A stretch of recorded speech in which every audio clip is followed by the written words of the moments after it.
It'll be just fine. Thanks for watching. See you later.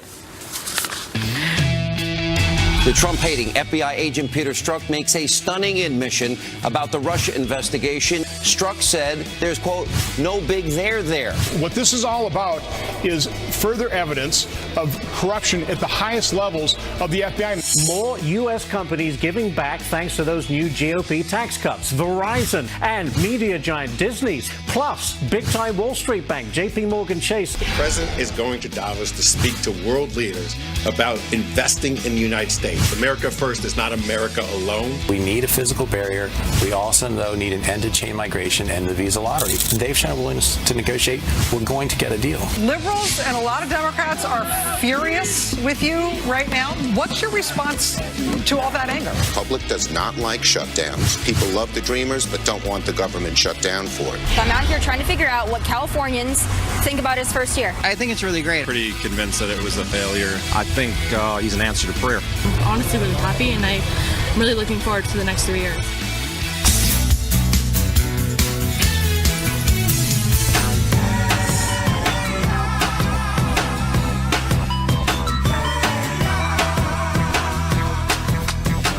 Live from New York City, folks, it's Wednesday, 6:01. This is your wake-up call. You're watching Fox and Friends from Studio F.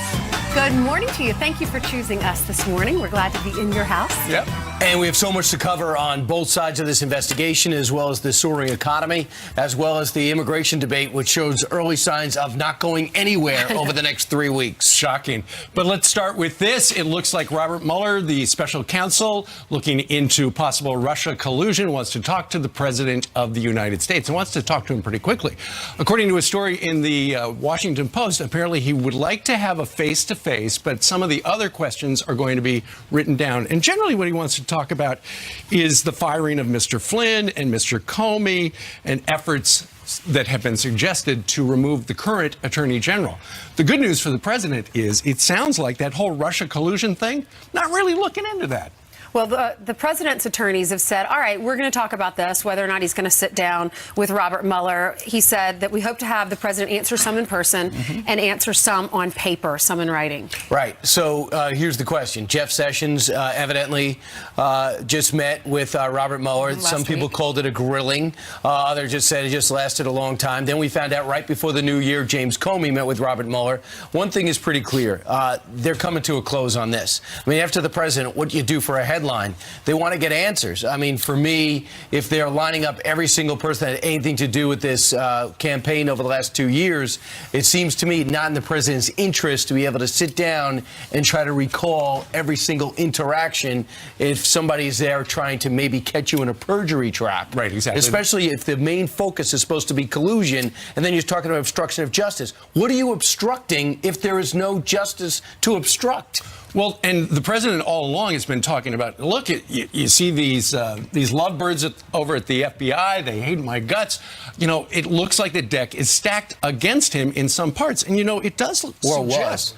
Well, it does suggest that there has been a massive scandal at the FBI. You know, you look at the stuff we've learned in the last couple of days. Secret society, the missing text, the insurance policy, the dossier. It all adds up to, it looks like somebody in the FBI, and we know the lovebirds were involved, but we don't know who else could have been involved in essentially trying to pick the president of the United States. Well, there are 50,000 text messages, and those don't even include the 5 months. 5 months. Of missing text messages. And if you go through some of these texts, they're unbelievable. Listen to this one. This is Peter Strzok. He said this is 2 days after Robert Mueller was appointed special counsel. It was on May 19th, 2017. He writes, you and I, to his lover, you and I both know the odds are nothing. If I thought it was likely, meaning if there's collusion, I'd be there, no question. I hesitate in part because my gut sense and concern, there's no big there. there. No big there. It So that could be a nothing burger. But he did join the case and got kicked off short after. Also, Lisa Page evidently has a text message out there that indicates that she wanted to finish off the Clinton investigation because that investigation was not quite done. That she says she wants to finish this. She says, for me in this case, I personally have a sense of unfinished business. Unleashed it with MYE, which is evidently the name they gave it, abbreviation they gave exam. it for the Clinton exam, the Clinton investigation that didn't really amount to anything. And that was now Mr. I need to Strzok. now I need to fix it. Now I need to fix it and finish it. So yesterday, Senator Ron Johnson was on with Bret Baier, and he revealed, he verified there are these texts about the secret society, right? But then he spilled the beans that somebody from inside is spilling the beans. Listen to this. Top officials in the FBI knew that Loretta Lynch knew before she said that she was going to let Comey decide that he wasn't going to prosecute. He was going to press charges at all. And then Comey later testified that there was no coordination between the Department of Justice, Loretta Lynch, and the FBI. So that is coming into question. So what this is all about is further evidence of corruption, more than bias, but corruption at the highest levels of the FBI. And that secret society, we have an informant that's talking about a group that were holding secret meetings off-site. There's so much smoke here. So who's telling the truth? James Comey, he testified under oath that there was no coordination. Was there coordination?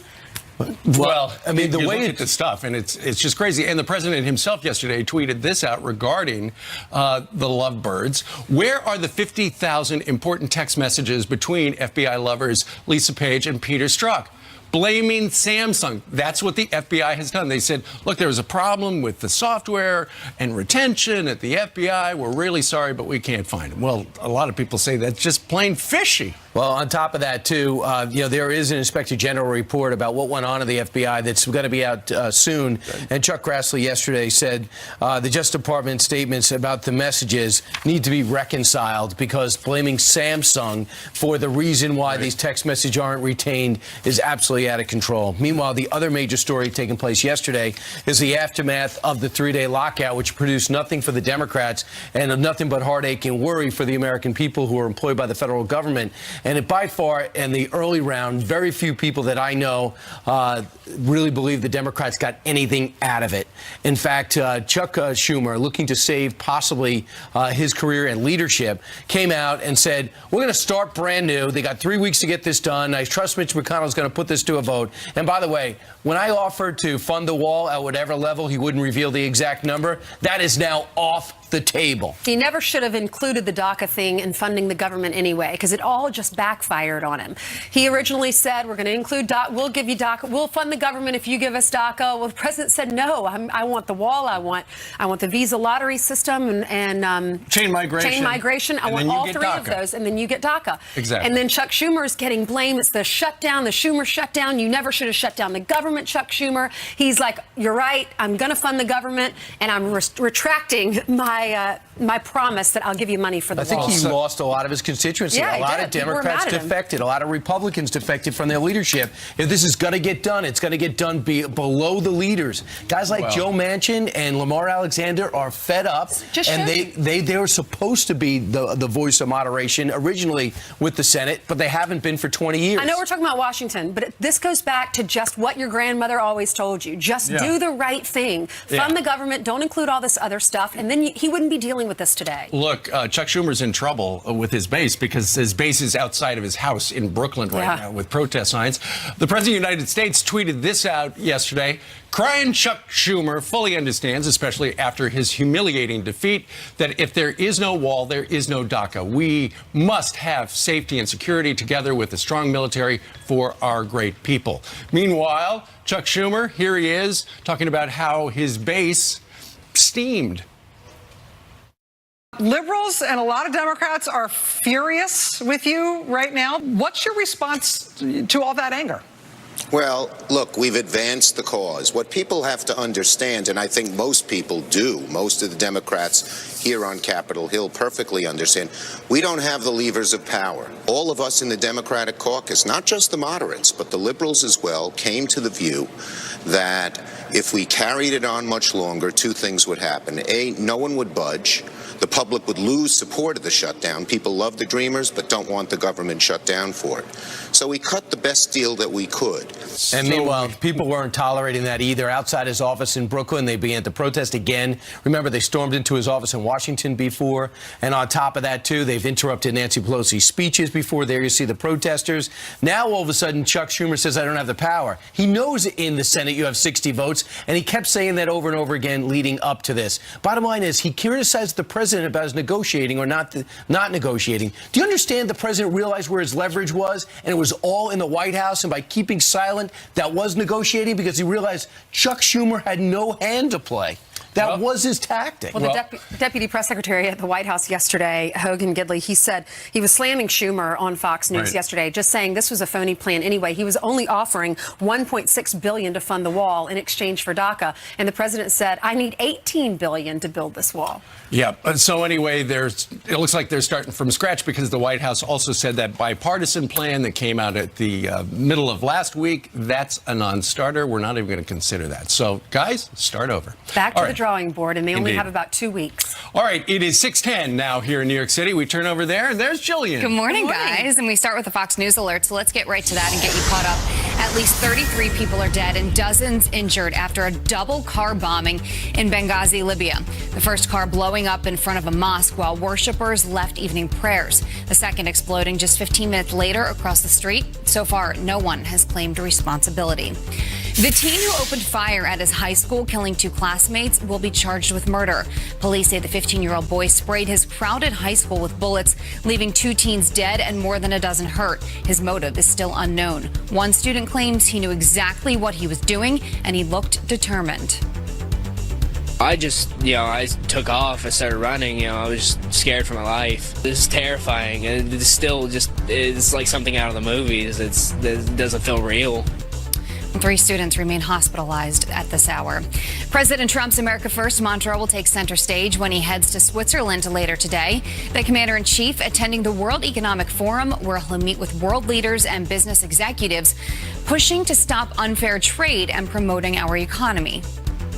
America First is not America alone. We are open for business. We're a competitive country. Expect this president to go there and show what America First continues to look like on the world stage. Treasury Secretary Steve Mnuchin and White House advisor Jared Kushner also going on the overseas trip. An incredibly moving image here. Marines at Arlington National Cemetery giving a final salute to the first ever enlisted female Marine to retire from active duty. We are proud to reign the title of United States Marine. Master Sergeant Catherine Murray serving for nearly 20 years after enlisting in 1943. She was assigned to motor transport duties and drove 5-ton trucks during World War II. Murray was 100 years old. Guys. God bless her. Yes. All right. Aww. Thank you very much, Thanks, Jillian. All right, 12 minutes down after the hour. We've been talking about it, concerns about corruption inside the FBI. Now, the man who led the hunt for the Unabomber has some perspective you won't hear anywhere else. He wants to know, how are these two still working at the FBI? Yeah, the lovebirds. Plus, a school bus packed with students slides backwards down an icy road. Look at this. Oh, my. Oh, my God. 5 seconds, 4, 3, 2. Oh, no. All right, we're going to play the entire video for you. Coming up.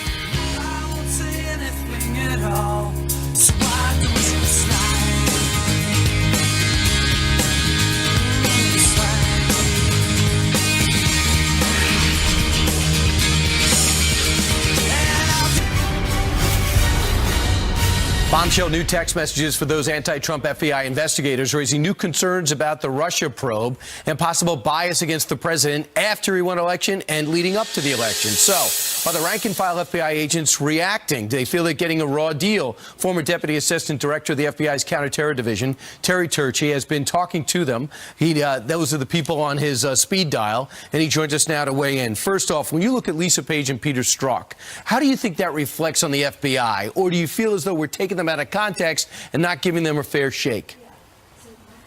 Well, first of all, Brian, we have to separate what happened at the top levels of the FBI from the rank and file, from people who are working in the trenches and the field divisions. Those people are doing their job, but they count on these people in these positions to help cover them from politics, because there's nothing new about the Department of Justice trying to inject politics into the FBI. And we always were on guard on that. But in this instance, this is a catastrophic failure. The FBI was failed at the top by the director, the deputy director, Peter Strzok, Lisa Page. Lisa Page, to give you a frame of reference here, was a chief legal counsel in the deputy director's office. That's a big deal. So this didn't just all happen. It wasn't just a series of coincidences. People who've worked major cases in the FBI know that these kinds of things just don't happen unless they're designed to happen this way. And when you look at little things, you have to be really alert to little things that were going on in the past year. For example, I'll give you 3 of them. Hillary Clinton numerous times was positive she was not going to be indicted. Remember that? Yep. She just had it all down, and she knew she wasn't going to be indicted. The Phoenix meeting on the tarmac, when we're then told that, we find out later that the FBI was more concerned about the leak that there was a meeting. I would have thought, and I did think early on, that gosh, they wouldn't do that, such a glaring thing in front of an FBI security detail, but that wasn't the worry. The worry was the leak about the meeting. And then a couple days later, after the exoneration by Director Comey, the president is out going at a campaign rally with Hillary Clinton. He knew that she wasn't going to be indicted, or that would have never been planned. So there's a lot going on here, and people who've worked these cases see what's going on, and we need answers. Terry, we have a whistleblower, and they talk about the secret society, and that was referenced in one of the text messages that wasn't lost by the Samsung phone. That's interesting. But you said we haven't gotten to the heart of this yet. What do you mean? I mean that there's a lot of political dirty tricks going on here. I don't think this trail is going to stop at the door of the Russians. I think it's going to stop where the Democratic Party came through the door of the FBI. And I think this is Watergate Part 2. I think this is Hillary and Bill Clinton Part 2. We put up with all of this in the Clintons during my time in the FBI. And it was one scandal after another. And I think that if you look at past practices, remember what we always say, that the best predictor of future behavior is past behavior. This is all way too looking like the things I saw when I was there. Terry, we're going to have you back. Thanks so much, because we're going to find out more. Hopefully those 5 months of text messages. Meanwhile, another major company investing in America, raising wages, adding jobs. This place, I think they call it Disney, and J.P. Morgan. Unbelievable. Critics and audiences agree.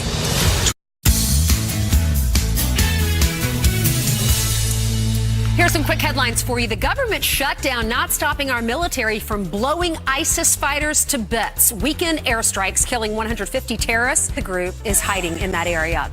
And the accused terrorist that was charged with murdering 8 people on a New York City bike path on the west side, refusing to stand for a federal judge. His name is Sayfullo Saipov. He's from Uzbekistan. He's accused of mowing down people with a truck in the name of ISIS. His lawyers have indicated that he would take a plea deal to avoid the death penalty. Steve? Thanks, Ainsley. Remember when President Trump promised this on the campaign trail? We're going to win so much, you may even get tired of winning. And you'll say, please, please, it's too much winning. Well, thanks to his tax cuts that went through Congress, there's even more winning. J.P. Morgan Chase announcing yesterday plans to raise hourly pay for employees and add thousands of new jobs. Yet some Democrats won't admit the economy is winning right now.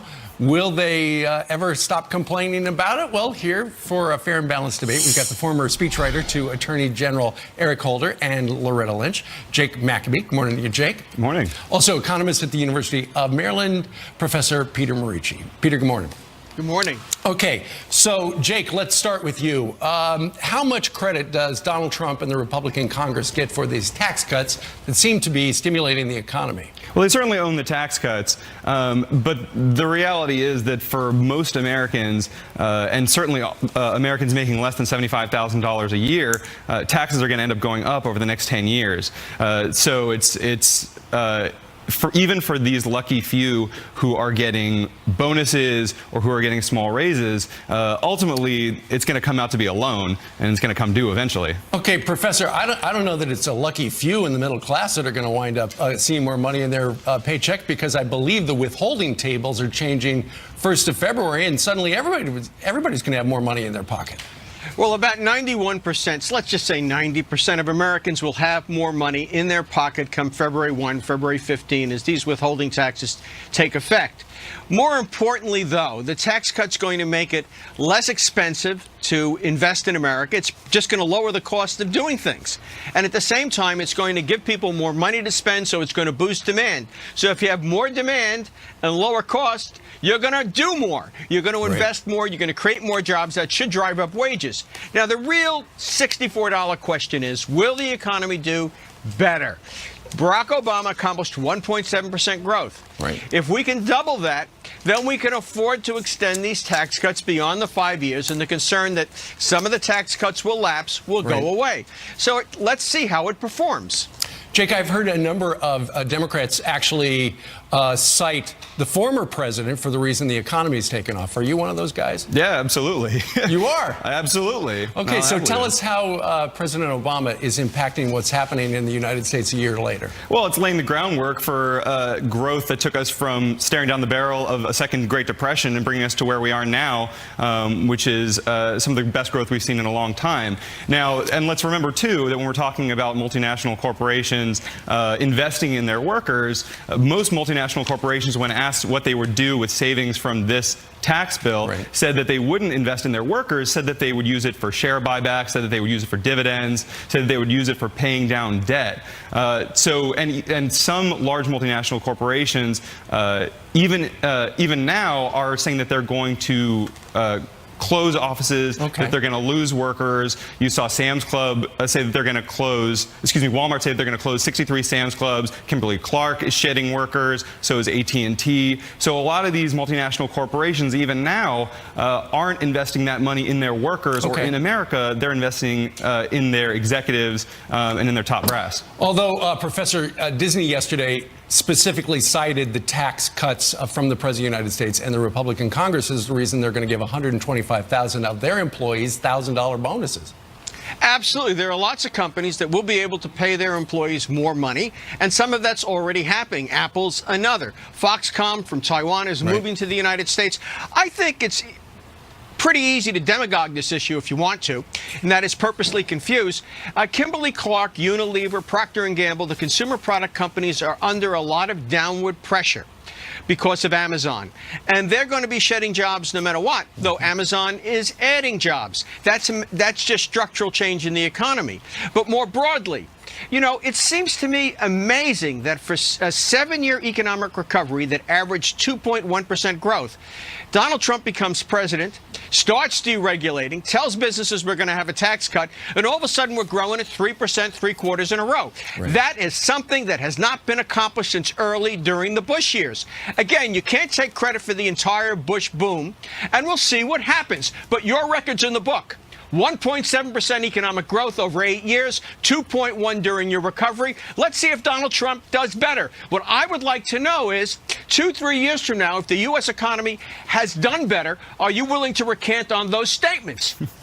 Or will you invent new reasons to criticize him? Look, certainly... will you recant? Certainly, Donald Trump started with a good hand. He started with an economy that was roaring, and we'll see where it goes from here. Believe me, I'd love to see an economy that keeps growing, and we'll see where it goes. But the reality is he started with a real good hand that he got from the previous president. Okay. Jake, just out of curiosity, do you agree with Nancy Pelosi those $1,000, $2,000 bonuses are just crumbs? Well, the problem with the bonuses is that they're not long-term wage increases, and that they're gonna come due when those people have to pay more money in taxes and in health care. All right. Good discussion, guys. Professor Jake, thank you very much for joining us. Thank you. All right.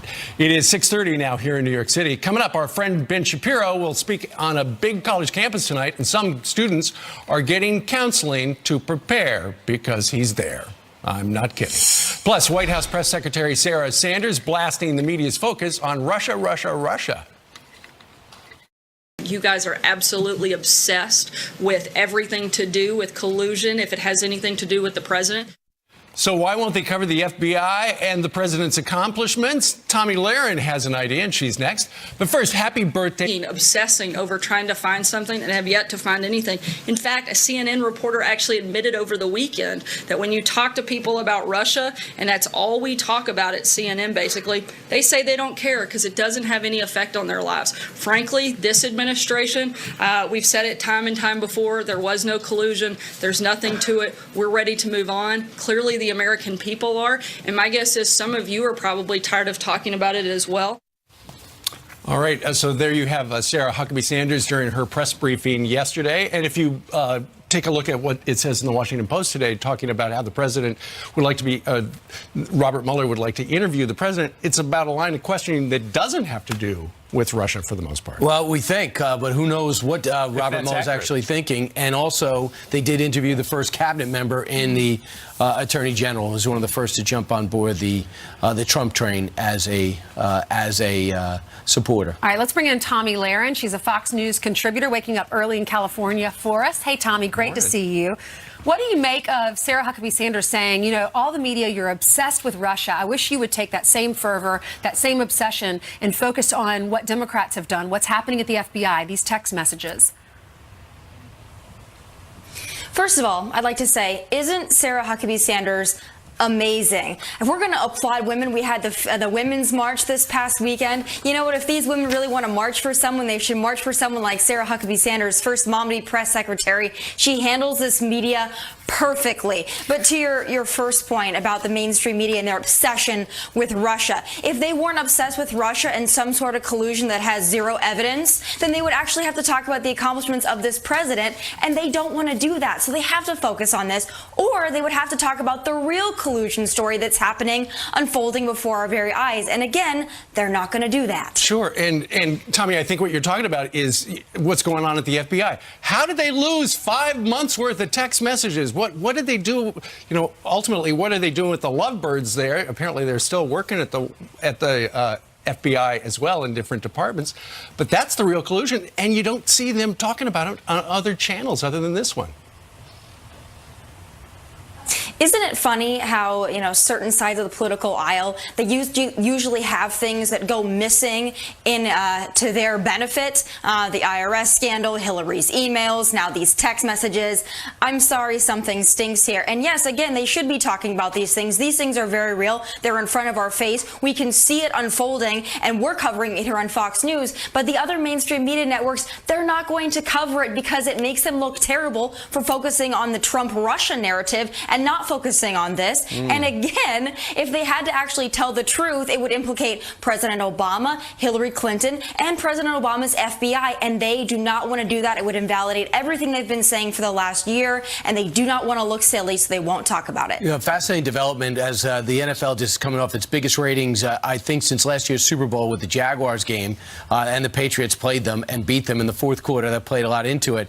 And the NFL back with some controversy. They've rejected, evidently, an AmVets ad that would have emphasized the need to stand for the national anthem, AmVets being American veterans. Their decision, the NFL's decision, this is a celebration of football. What's your reaction to them rejecting that ad?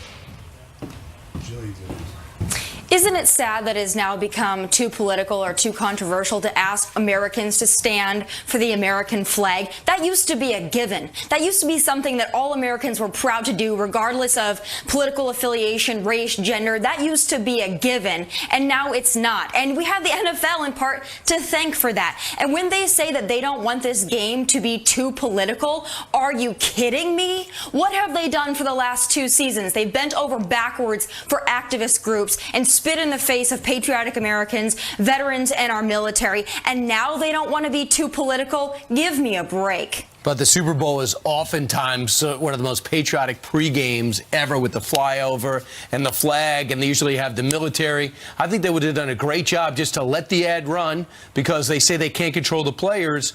They also could say, hey, this is a reputable organization we're proud of. Maybe we don't love the ad, but they should have just let it run and avoided the criticism. Well, the NFL has made it clear that they do not stand for patriotic Americans anymore. They stand to bow down to activist groups. And so now they're viewing this. It's funny how they're so picky and choosy with what flies and what doesn't. If you remember last year and past years, there have been ads that have run in the Super Bowl, Budweiser being another one, 84 Lumber being the second, that have advanced anti-Trump messages, pro-immigrant messages that were very political in nature. But apparently that was okay. But standing for the flag, respecting the flag and the anthem, now that's too political. Again, give me a break. All right. You live in a liberal state, what's known as a liberal state. In fact, I read an article that Democrats now want to tax any profits that you would make after the tax returns or tax form. So let's talk about your state. You go out on the street and you talk to people in Hollywood, right, about President Trump. What was the reaction? We want to watch this and then we'll talk to you about it. Okay, Tommy? What do you think about the first year? I think it's really great. I kind of back him up. I mean, some of the things he says are not on Twitter, I don't necessarily agree with all the time. But for illegal immigration, I totally back him up. I think everybody's pretty convinced that it was a failure this year. I think he's an answer to prayer. Have you always voted Republican? No, first time. Why is that? Donald Trump, I wanted a change. Donald Trump was going to bring it to this country. Obviously, he's doing it. I'm honestly really happy, and I'm really looking forward to the next 3 years. Huh, not what Where'd I you find expected. them? Yeah. Well, you know, there is more to that. We definitely encountered some other folks that were not as happy about President Trump. But I got to tell you guys this. You know, I moved to California from Dallas, Texas, of course, a much more conservative place. But I do have to tell you, as I've been telling Sean for the last 3 weeks, there are conservatives here. There are proud Trump supporters here. Even in West Hollywood, we found so many. We almost had to turn away the Trump supporters because we kept getting the same answer. It was actually sometimes hard to find people that didn't like this president. And that was in West Hollywood, of all places. Don't let the liberals fool you. There are conservatives here, and they are diverse. All right. Tommy Lahren, thank you very much for joining us live today from Hollywood. Thank you, Tommy. 3:41 in the morning. God bless her. Meanwhile, Suzanne Summers told TMZ a couple of days ago, he goes, yeah, I support Donald Trump and it ruined my career, but I'm willing to do it. Over. That's it. And she's probably watching now. Meanwhile, straight ahead, Chuck Schumer all smiles after ending the government shutdown. We're very pleased with how things came out. I think we have renewed momentum. They look pleased, especially Dick Durbin, doesn't he? But our next guest says he's playing politics with our budget and putting lives at risk. And there's nothing to smile about. So look grim. Going